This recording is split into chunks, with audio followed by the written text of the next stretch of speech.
الرحمن الرحیم قل ان کنتم تحبون اللہ فاتبعونی یحببکم اللہ صدق اللہ العظیم وعن انس رضی اللہ تعالیٰ عنہ قال قال رسول اللہ صلی اللہ علیہ وسلم لا یؤمن احدکم حتی اکون احب الیہ من والدہ وولدہ والناس اجمعین رواہ البخاری او کما قال علیہ الصلاة والسلام فاعوذ باللہ من الشیطان الرجیم بسم اللہ الرحمن الرحیم ان اللہ وملائکتہ یصلون علی النبی یا ایہا الذین آمنوا صلوا علیہ وسلموا تسلیما سب مل کر درود پاک پڑھی الصلاة والسلام علیہ یا سیدی یا رسول اللہ وعلی آلکہ و اصحابکہ یا سیدی یا حبیب اللہ۔ سٹیج پہ تشریف فرما واجب القدر واجب الاحترام علماء کرام مدحان مصطفیٰ علیہ السلام اور میرے عزیز ساتھیوں السلام علیکم ورحمۃ اللہ وبرکاتہ۔ بعد السلام آج مجھے انتظامیہ کی طرف سے جس موضوع پر اظہار خیال کرنے کا موقع دیا گیا ہے وہ ہے حضور نبی کریم رؤوف الرحیم صلی اللہ علیہ وسلم کی ساتھ محبت۔ معزز سامعین حضرات، حضور نبی کریم رؤوف الرحیم صلی اللہ علیہ وسلم ایک عظیم محسن انسانیت ہے اور ہمارے لیے ایک بہترین نمونہ بھی۔ آپ صلی اللہ علیہ وسلم روئے زمین پر وہ واحد شخصیت ہے جس کے ساتھ انسان، نباتات، جمادات، حیوانات، حتیٰ کہ رب کائنات خود بھی حضور کی ساتھ محبت کرتا ہے۔ رب کائنات پارہ نمبر 30 سورہ دحا آیت نمبر 5 میں ارشاد فرماتے ہیں وَلَسَوْفَ يُعْطِيكَ رَبُّكَ فَتَرْضَىٰ کہ یا رسول اللہ علیہ وسلم ان قریب ہے کہ آپ کا رب آپ کو وہ کچھ دے گا جس پر آپ صلی اللہ علیہ وسلم راضی اور خوش ہوگے۔ اس طرح رب کائنات پارہ نمبر 2 سورہ بقرہ آیت نمبر 144 میں ارشاد فرماتے ہیں فَلَنُوَلِّيَنَّكَ قِبْلَةً تَرْضَاهَا کہ یا رسول اللہ علیہ وسلم آپ صلی اللہ علیہ وسلم کے لیے وہ قبلہ ضرور مقرر کریں گے جس پر آپ صلی اللہ علیہ وسلم راضی اور خوش ہوگے۔ پوری دنیا اس میں لگی ہوئی ہے کہ ہم کس طرح رب کو راضی کریں، مگر رب حبیب کا رضا چاہتا ہے۔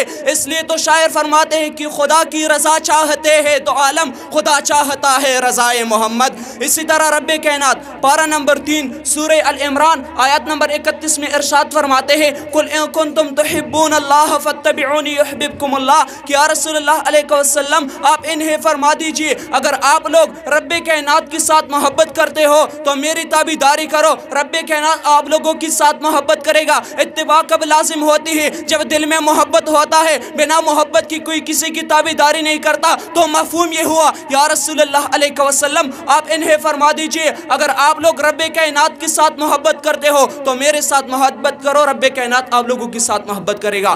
اور آپ صلی اللہ علیہ وسلم کی ساتھ محبت کرنا ہمارا دینی، انسانی، اسلامی، مذہبی اور اخلاقی فریضہ بھی ہے، کیونکہ آپ صلی اللہ علیہ وسلم کی محبت کے علاوہ نہ تو کوئی اللہ کا قرب حاصل کر سکتا ہے اور نہ ہی اس کا ایمان مکمل ہو سکتا ہے۔ اور یہ میں خود سے نہیں کہتا، امام بخاری رحمۃ اللہ تعالی علیہ نے جلد نمبر 1 صفحہ نمبر 7 پر اور امام مسلم رحمۃ اللہ تعالی علیہ نے جلد نمبر 1 صفحہ نمبر 49 پر حضرت انس رضی اللہ تعالیٰ عنہ سے یہ روایت نقل کیا ہے۔ حضرت انس رضی اللہ تعالیٰ عنہ فرماتے ہیں کہ حضور نے فرمایا لا یؤمن احدکم حتی اکون احب الیہ من والدہ وولدہ والناس اجمعین کہ تم میں سے کوئی بھی شخص اس وقت تک کامل مومن نہیں بن سکتا جب تک میں اس کو پیارا نہ بن جاؤں، اپنے آپ سے، اپنے اولاد سے، اپنے والدین سے، اپنے مال و زر سے، حتیٰ کہ پوری دنیا سے زیادہ۔ ارے جس دل میں عشق مصطفیٰ نہ ہو اس کے اعمال اس کی کسی کام کی نہیں، اور جس دل میں عشق مصطفیٰ ہو ہمارا ایمان یہ ہے کہ روز محشر حضور خود اس کا شفاعت کرے گا۔ اور یہ میں خود سے نہیں کہتا،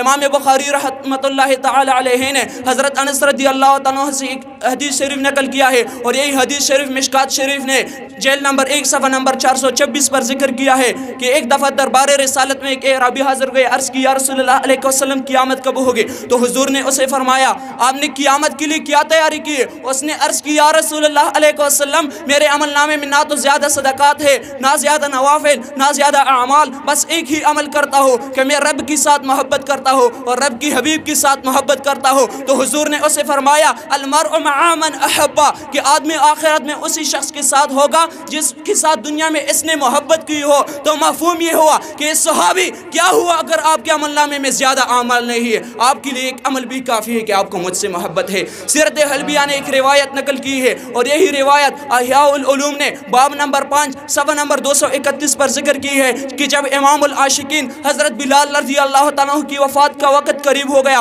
آپ رضی اللہ تعالیٰ عنہ کی نزع کی حالت ہے. آپ رضی اللہ تعالیٰ عنہ کی بیوی شدت غم سے پکارنے لگی, ہائے غم. بلال رضی اللہ تعالیٰ عنہ مسکرا کر فرمانے لگے, واہ واہ, غم کس بات کے لیے؟ آج تو میرے لیے بڑی خوشی کا دن ہے کہ یہاں تو میرا روح قبض ہو جائے گا, مگر میں سرکار مدینہ کا دیدار کرنے جا رہا ہوں, میں صحابہ کا ملاقات کرنے جا رہا ہوں. ارے بلال رضی اللہ تعالیٰ عنہ کی نزع کی حالت ہے, ان پر نہ کوئی خوف ہے, نہ کوئی غم ہے, نہ کوئی تکلیف اور پریشانی, بلکہ حضور کی دیدار کے لیے اس قدر بیتاب ہے کہ موت کو خوشی خوشی قبول کر لیا. حاضرین کرام, ارے وہ کیا تھا, صحابہ کرام کو حضور سے اس قدر محبت تھا. جب صحابہ کرام حضور مبارک اپنے بال مبارک کٹاتے تو صحابہ کرام گرد بیٹھ کر کسی بال کو زمین پر گرنے نہیں دیتے. جب حضور لعابدان مبارک فرماتے تو صحابہ ہاتھوں میں لے کر چہروں اور سینوں پر لگاتے. جب صحابہ کئی دنوں سے بھوکے رہتے, مسجد نبی آ کر آپ صلی اللہ علیہ وسلم کی دیدار کر کے اپنا بھوک مبارک مٹاتے. جب صحابہ حضور جنگ کا اعلان کرتے تو صحابہ اپنا سب کچھ چھوڑ کر حضور کے ساتھ جنگ کی میدان میں چلے جاتے. اور جب جنگ کے میدان میں کوئی حضور پر وار کرتا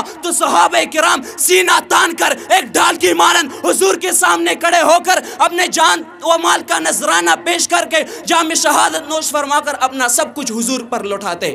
وہ کیا تھا, عشق تھا, ادب تھا, محبت تھا. رب کائنات ہمیں بھی حضور کے ساتھ حقیقی معنوں میں محبت کرنے کا توفیق عطا فرمائے. میں اپنی تقریر کا خاتمہ ان اشعار سے کرنا چاہتا ہوں کہ ہر ابتدا سے پہلے, ہر انتہا کے بعد ذات نبی بلند ہے, ذات خدا کے بعد دنیا میں جتنے لوگ ہیں قابل احترام, میں سب کو مانتا ہوں مگر مصطفیٰ کے بعد. وما علینا الا البلاغ.